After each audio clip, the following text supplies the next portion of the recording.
اعوذ باللہ من الشیطان الرجیم بسم اللہ الرحمن الرحیم۔ سورہ فرقان کی آخری چند آیتیں پڑھ رہا ہوں۔ اذا رأتهم من مکان بعید سمعوا لها تغیظا وزفیرا۔ جب وہ جہنم انہیں دور سے دیکھے گی تو یہ اس کا غصے سے بھپرنا اور دھاڑنا سنیں گے۔ وَإِذَا أُلْقُوا مِنْهَا مَكَانًا ضَيِّقًا مُقَرَّنِينَ دَعَوْا هُنَالِكَ ثُبُورًا۔ اور جب یہ جہنم کی کسی تنگ جگہ میں مشقیں کس کر پھینک دیے جائیں گے تو وہاں اپنے لیے موت ہی موت پکاریں گے۔ لا تدعوا اليوم ثبورا واحدا وادعوا ثبورا كثيرا۔ ان سے کہا جائے گا آج ایک ہی موت کو نہ پکارو بلکہ بہت سی اموات کو پکارو۔ قل اذالک خیر ام جنت الخلد التي وعد المتقون۔ آپ کہہ دیجئے کہ کیا یہ بہتر ہے یا وہ ہمیشہ والی جنت جس کا وعدہ پرہیزگاروں سے کیا گیا ہے جو ان کا بدلہ ہے۔ کانت لہم جزاء ومصیرا۔ جو ان کا بدلہ ہے اور ان کا لوٹنے کی اصل جگہ ہے۔ لہم فیہا ما یشاءون خالدین۔ وہ جو چاہیں گے ان کے لیے وہاں موجود ہوگا ہمیشہ رہنے والے۔ کان علی ربک وعدا مسئولا۔ یہ تو آپ کے رب کے ذمہ وعدہ ہے جو قابل طلب ہے۔ اب مختصر تشریح سنیے، یعنی جہنم ان کافروں کو دور سے میدان محشر میں دیکھ کر ہی غصے سے کھول اٹھے گی اور ان کو اپنے دامن غضب میں لینے کے لیے چلائے گی، جھنجھلائے گی، جس طرح دوسرے مقام پر فرمایا اذا القوا فیہا سمعوا لہا شہیقا وہی تفور تکاد تمیز من الغیظ۔ سورہ ملک کی آیت نمبر 7 اور آیت نمبر 8۔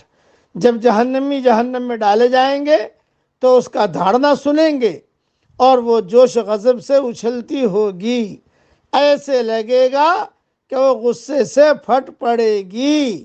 جہنم کا دیکھنا اور چلانا ایک حقیقت ہے، استعارہ نہیں۔ اللہ کے لیے اس کے اندر احساس اور ادراک کی قوت پیدا کر دینا مشکل نہیں ہے۔ وہ جو چاہے کر سکتا ہے۔ آخر قوت گویائی بھی اللہ تعالیٰ اسے عطا فرمائے گا اور وہ حل میں مزید کی صدا بلند کرے گی۔ سورہ قاف آیت نمبر 30 میں دیکھو۔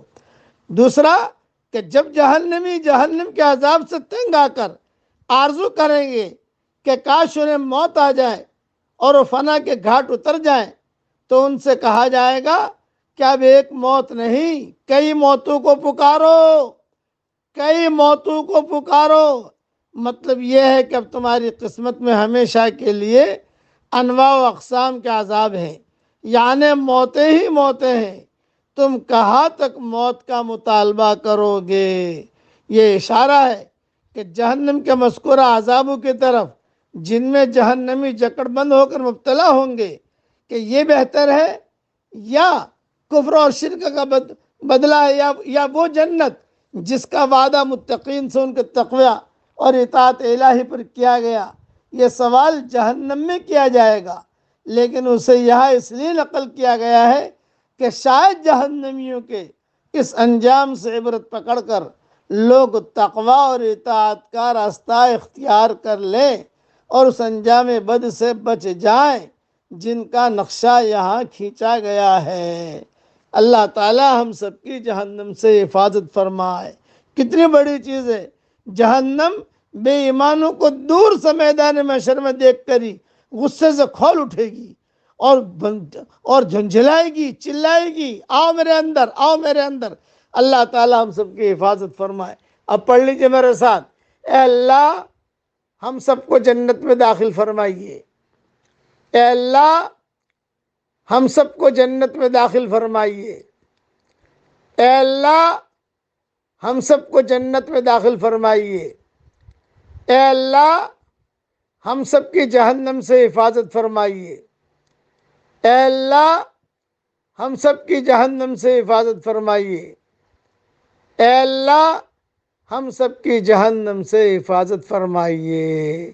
اور پڑھیے اللہم البسنا لباس التقوی، اے اللہ ہم سب کو تقوی کا لباس پہنائیے۔